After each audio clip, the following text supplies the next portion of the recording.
Bonjour mes amis, avec l'âge, la masse et la force musculaire diminuent.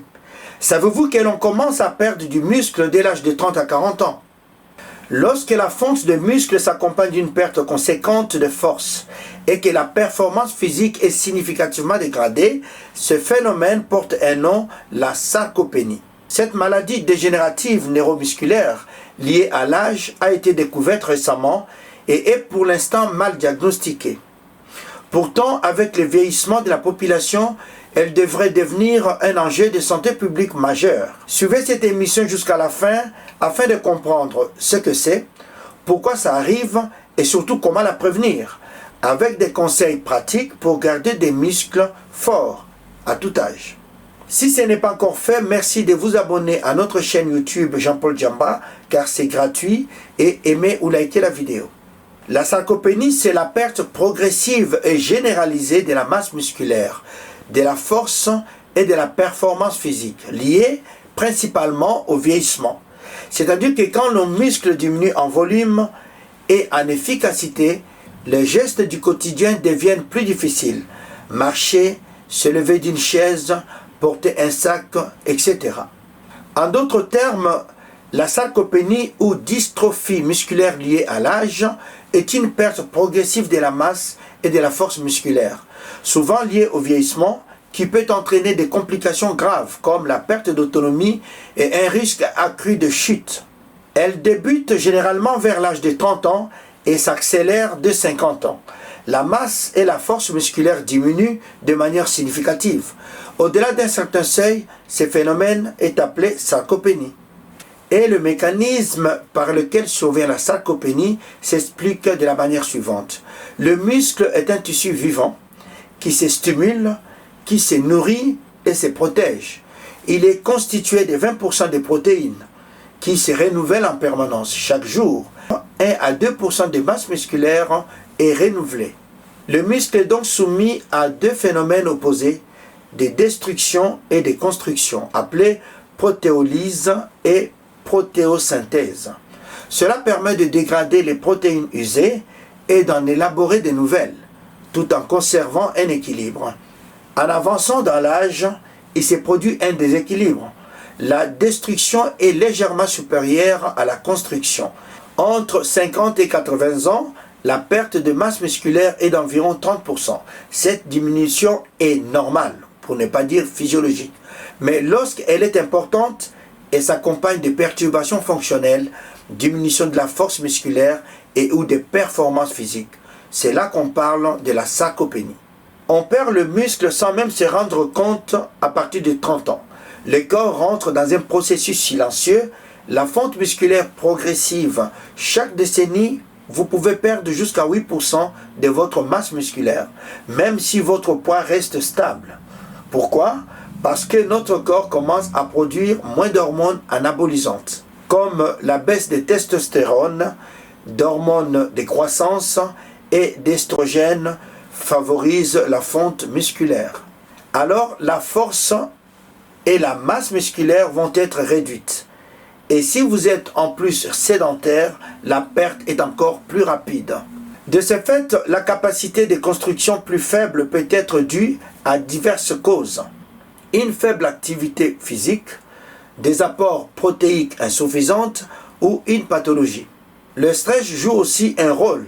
Un taux élevé de cortisol favorise la dégradation musculaire. Et sans protéines suffisantes, vos muscles n'ont pas le carburant pour se maintenir. Je peux encore le dire autrement. Plusieurs éléments peuvent accentuer la sarcopénie. Le vieillissement naturel, bien sûr. Certaines maladies chroniques, diabète, maladies cardiaques, cancer, insuffisance rénale, etc. Les carences en vitamine D et aussi la prise prolongée de certains médicaments comme les corticoïdes. Par rapport aux symptômes, la sarcopénie passe généralement inaperçue au début, puis affecte les tâches du quotidien.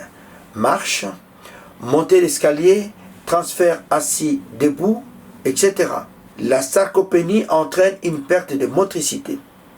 À mesure qu'elle s'installe, les gestes de la vie de tous les jours, marche, se lever d'une chaise, monter les marches, deviennent de plus en plus difficiles, ce qui conduit à une perte d'autonomie et de qualité de vie.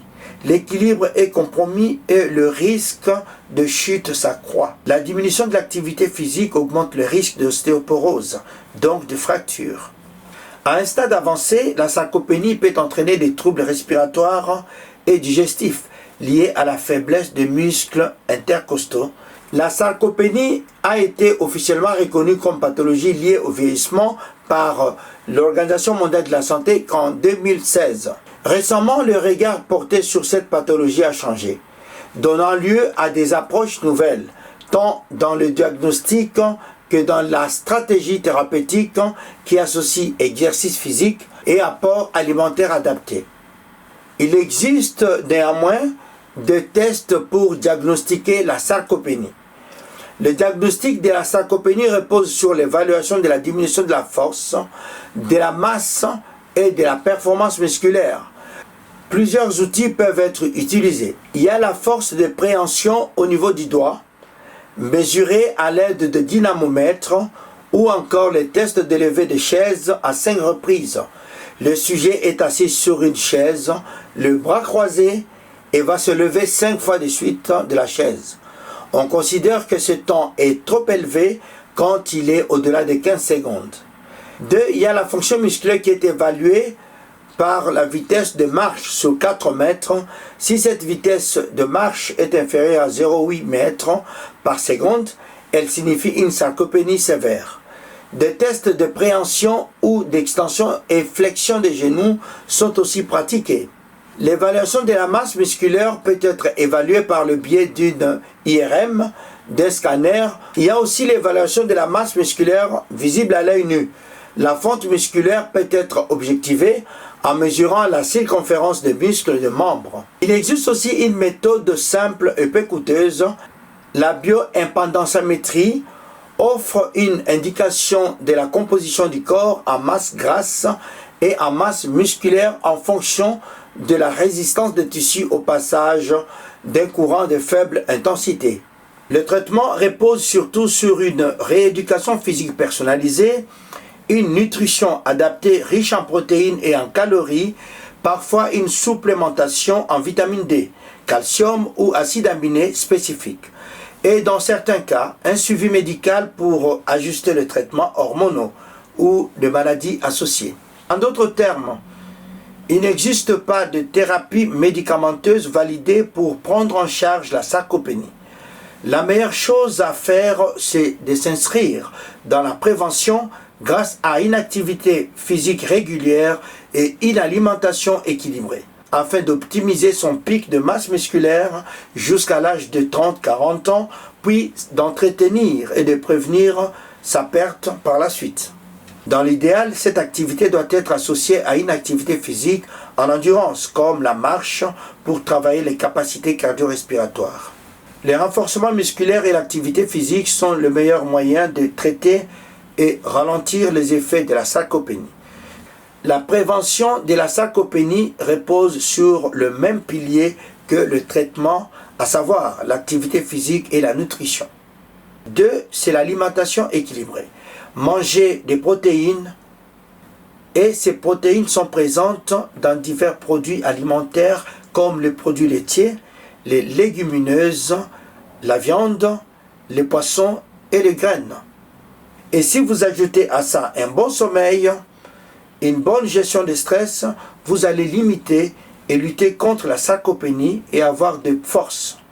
Vous avez le pouvoir, mes amis, de ralentir le vieillissement musculaire, voire de reconstruire des muscles à tout âge. Voici quelques conseils concrets.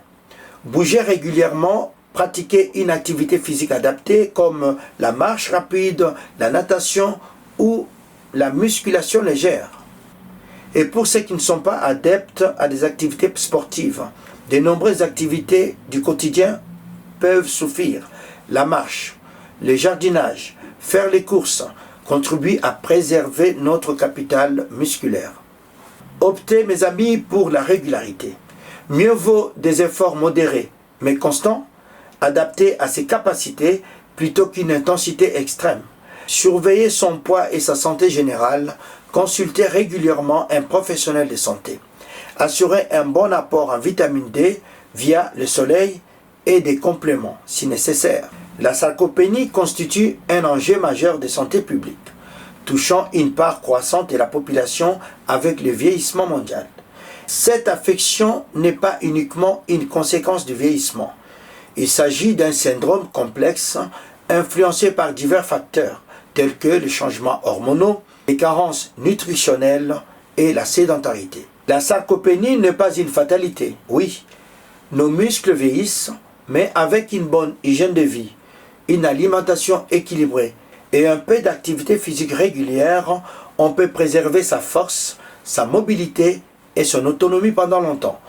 En d'autres termes, une alimentation riche en protéines est essentielle. Toutefois, les chercheurs rappellent qu'à elle seule, elle ne suffit pas à renforcer le muscle sans activité physique ou vitamine D. Les gains de force sont minimes.